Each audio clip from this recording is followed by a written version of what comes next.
Hi guys, I'm Liam and welcome to Gimme, the Boxset's countdown show. Now each week we're going to count down our top 3, 5, 10, whatever. You name it, we count it down. Now each year, comic book adaptations are big bang in the box office. We can't even go 3 months without the biggest and the baddest from Marvel, DC or one of the other comic book guys. Now, if you agree or disagree with our list, make sure you let us know. Hit us up on Twitter at the Boxset Boys or comment below. So without further ado, let's go. My number 4 pick is a movie that blew me away early last year, Captain America: The Winter Soldier.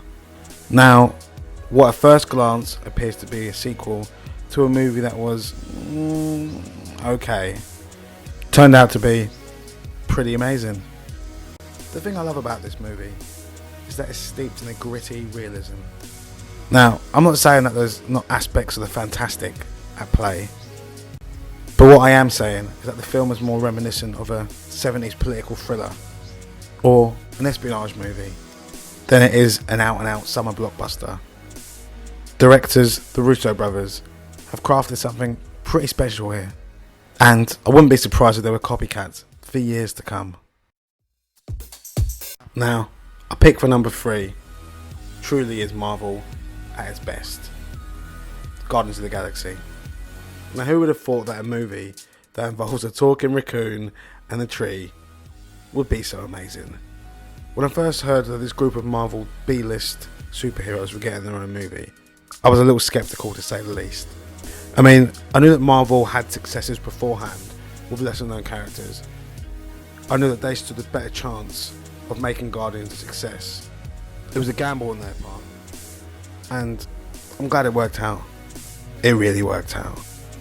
It's like Marvel took everything they learned from their previous movies and put it together to culminate in something that is truly amazing.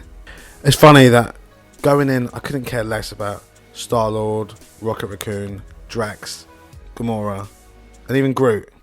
But when the credits rolled, I really did care about them.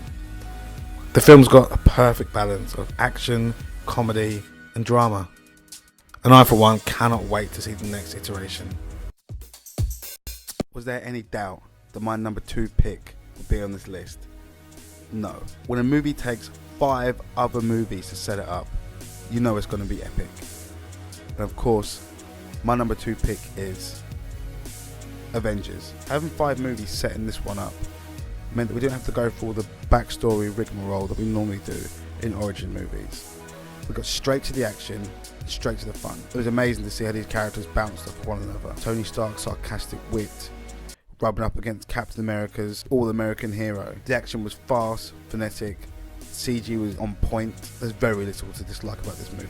Yeah, there are niggles that Hawkeye could have had done with more screen time, but let's be honest, when you're trying to fit and give decent screen time to Captain America, Iron Man, Hulk, Black Widow and Thor, someone has to be bottom of that barrel, unfortunately. And you know, I'm sure the sequels will give him more. What Joss Whedon did with Marvel's Avengers is amazing. You would think it'd be daunting to juggle so many characters and give them all the screen time they deserve, but Joss Whedon manages to balance it perfectly. Manages to combine all the pieces in such a way that the end result is a near perfect comic book adaptation. Whenever I'm asked what my favourite comic book adaptation is, one answer always jumps out of my mouth before my brain can even compute the answer. It's a movie that blurs genres, that has decade-defining character portrayals. I know I'm not alone here when I say that my number 1 comic book adaptation is The Dark Knight. I could make a whole video alone about how much I love this movie. Part superhero sequel, part crime epic.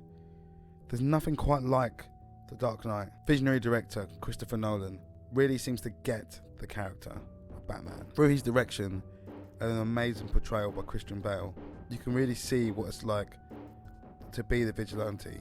Picking up a few years after The Amazing Batman Begins, The Dark Knight takes everything good about the first and blows your minds and expectations. The film begins with an amazing introduction. It's also my favourite introduction to any movie.